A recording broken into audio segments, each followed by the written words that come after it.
हम स्कंद की तुमको भक्तों कथा सुनाते हैं, पावन कथा सुनाते हैं। सुनते ही नवरात्रों के 5वें दिन इनको ही तो है हम कथा सुनाते हैं, हम कथा सुनाते हैं।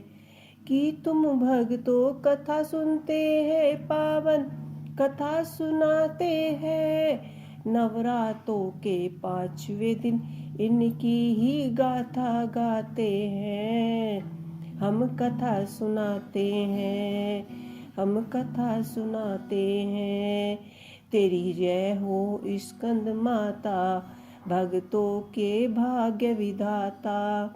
तेरी जय हो स्कंद माता, भाग्य की भाग्य विधाता।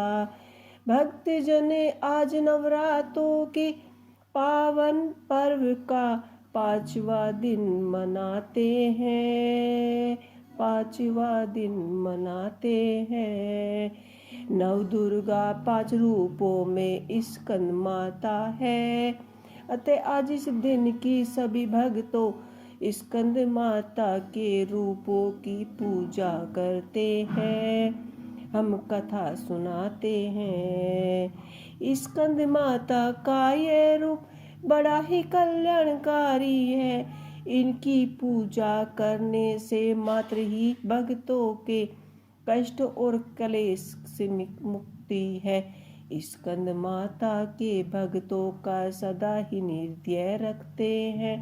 पर्व बड़ा पावन बड़ा है नवरात्रों का, मान जाए तो नव दुर्गा का नव रूप बड़ा है। नवरात्रों का 5वें दिन जब भक्त यहाँ आते हैं, स्कंद माता के रूप को इसमें हम पूजते हैं। हे ममता मई बड़ा रूप है माँ का, जिनको चार जाए सिंह सवारी करती माता पद्यासन कहलाए। स्कंद माता का रूप बड़ा ही पवित्र पावन है। ये कमल पुष्प पर बैठकर अपना आसन लगाती हैं। सदा ही कार्तिकेय उनकी ही गोद में जाता है। पावन कथा सुनाते हैं, पावन कथा सुनाते हैं। नवरात्रों के 5 दिन इनकी ही महिमा गाते हैं, हम कथा सुनाते हैं।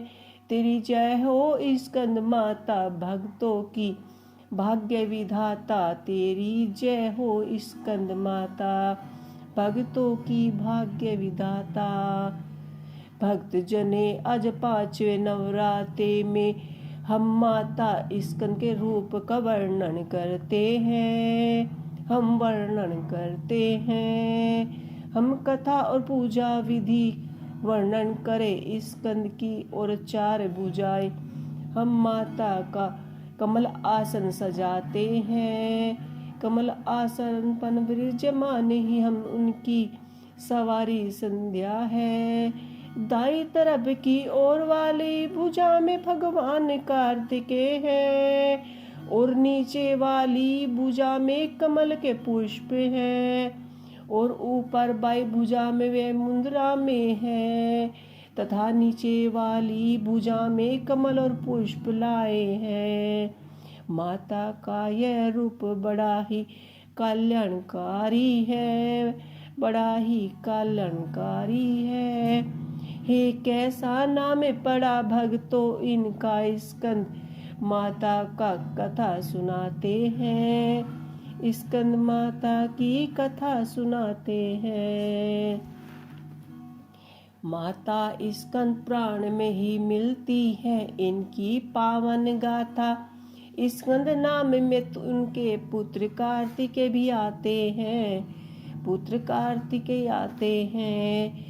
स्कंद की माता तो स्वयं माता पार्वती है, बैठी है इस रूप में ये तो कार्तिक गोद में उठाए। दूसरे नाम स्कंद इनका तो कार्तिक कहलाता है।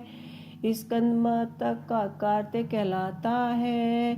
स्कंद माता की बड़ी ये पावन गाथा गाते हैं, बड़ी पावन गाथा गाते हैं। पांचवें नवरात्रि के दिन जो पड़ती है, पांचवें नवरात्रि के दिन जो जाति पढ़ती सुनती है, आओ भक्तों इसकी कथा में हम दोहराते हैं, पावन कथा सुनाते हैं। आज हम पांचवें नवरात्रि को माता स्कंद की कथा सुनाते हैं, हम कथा सुनाते हैं।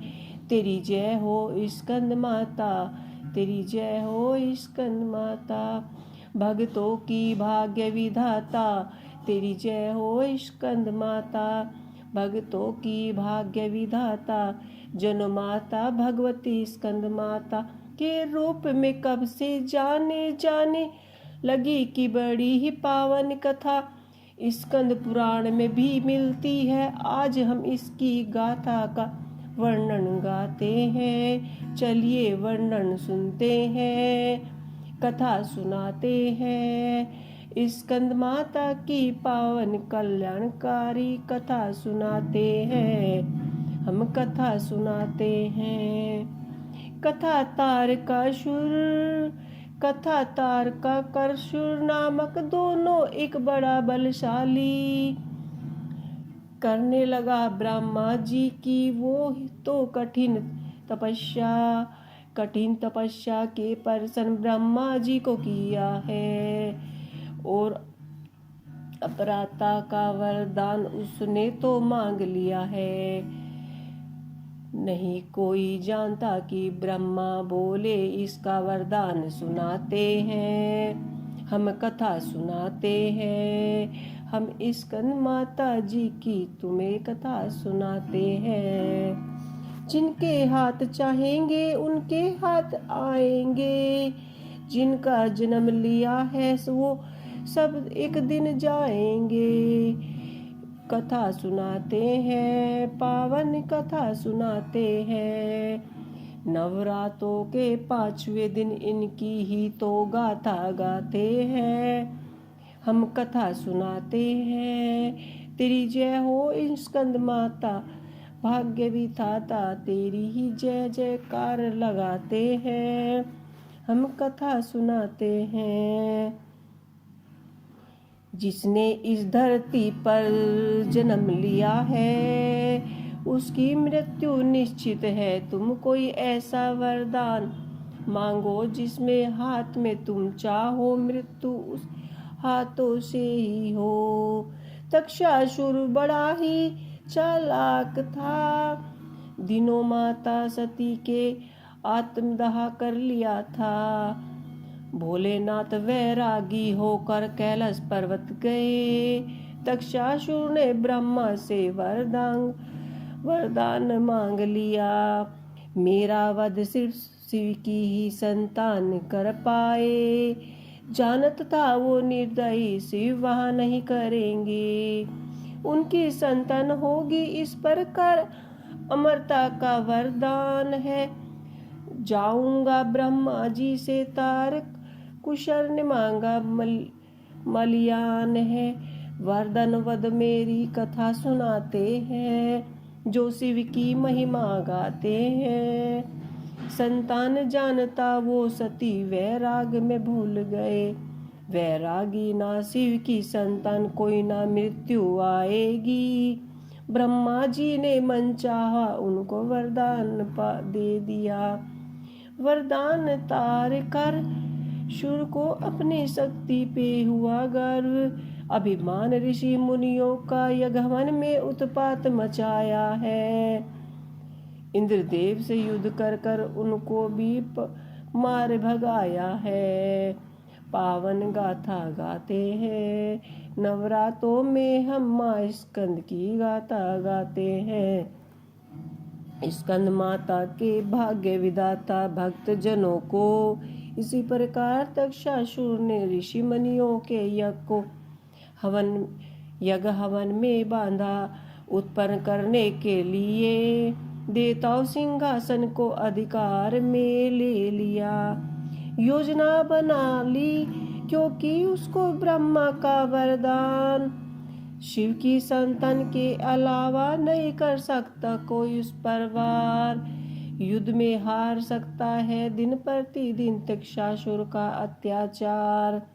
हे तारकासुर के अत्याचार बढ़ाया है, हे देवता गुण ने भी उसका कोई उपाय निकाला है। हम माता के 5वें दिन स्कंद माता की कथा सुनाते हैं। हम कथा सुनाते हैं। हम इस कथा को पावनता का आनंद पाते हैं। स्कंद माता भाग्य विधाता तेरी जय हो। स्कंद माता भक्तों की भाग्य विधाता, भक्त जनों की भाग्य विधाता। माता सती ने अपने अगले जन्म में राजा हिमालय के घर जन्म लिया। देवता को जानकर यकीन हुआ तक्षासुर का अब अंत आया, क्योंकि देवी सती के पार्वती रूप ने जन्म लिया है और एक ना एक दिन माता पार्वती भोलेनाथ का विवाह अवश्य होना है। हे राजा हिमालय ने कन्या को उमा नाम दिया। शैलपुत्री पार्वती भी उनको जाए कहाँ हर्ष होकर देवताओं ने पुष्प बरसाए। मुनि नारद ने दर्शन देकर कन्या को पहचान लिया। वे पीछे जन्म की वही माता है जिनको दोबारा उन्होंने जन्म पाया है। मुनि नारद ने बोला, माता से यदि भोले को पाना है कठिन तपस्या करोगी आप, वे देंगे दर्शन आपको। इसी वक्त में हम माता की कथा सुनाते हैं। हम कथा सुनाते हैं। नवरात्रों में स्कंद माता की कथा सुनाते हैं। हम कथा सुनाते हैं। माता पार्वती तपस्या करने में जा पहुंची वन वन। उन्होंने हजारों वर्षों तक किया है कठिन तप। अनेकों वर्षों तक उन्होंने कंदमूल खाया है। जीवन यापन करने के लिए पश्चाताप कंदमूल छोड़ दिया। उसके बाद उन्होंने बेलपत्र सूखे खाए हैं। उसके तत्पश्चात उसने शिव को पाने के लिए उसको भी छोड़ दिया। हजारों वर्ष तक उन्होंने बड़ी तपस्या की। तपस्या भोलेनाथ को जाकर के आभास हुआ। वह संदेश राजा हिमालय ने उनको भिजवाया है। बोली शिव भोले और गौरी माता का विवाह रचाया है। भक्तों आओ, नवरात्रों में 5वें दिन हम स्कंद माता की कथा सुनाते हैं, पावन कथा सुनाते हैं। तेरी जय हो स्कंद माता भक्तों की विधाता। तेरी जय हो स्कंद माता भक्तों की भाग्य विधाता। तेरी गाथा गाते हैं। नवरात्रों के 5वें दिन हम कथा सुनाते हैं। हम कथा सुनाते हैं।